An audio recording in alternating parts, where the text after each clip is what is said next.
In Chapter 3 of A Portrait of the Artist as a Young Man, Stephen goes through a time of great self-reckoning. Stephen has begun a fairly regular program of visits to Dublin's red light district. While he cannot resist the temptation to sleep with prostitutes, he also knows that, as a Catholic, he's condemning himself each time he does it. And yet, he feels a cold, lucid indifference toward his own satisfaction of his desires. His betrayal of the faith doesn't even bother him when he's teaching scriptures to younger students. The rector begins to give a lecture pertaining both to an upcoming retreat and to the life of Saint Xavier. The prospect of listening to the speech stirs Stephen to shrink with fear, either because he dreads facing his own sin, or because he dreads leaving Dublin and its pleasures for too long, or both. Stephen endures 2 lengthy descriptions of the torments and misery that await sinners in hell, delivered by the priest from Clongowes, who was kind enough to let him off from working when his glasses were broken. At the conclusion of these vivid sermons, meant to terrify the young men who are listening, Stephen can barely walk.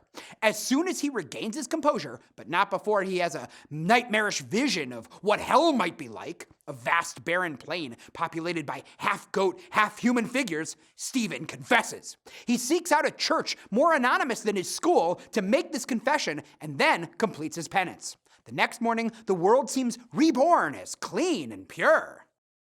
This chapter shows what happens when Stephen's 2 warring impulses, earthly pleasure and religious devotion, clash directly. Stephen is beginning to view his world aesthetically, in terms of beauty and art, rather than in the more sin and redemption style of his early years in Jesuit schools. And what this means is that moral concerns that might have arisen in the past no longer apply with the same force. Stephen is wrestling with options for himself.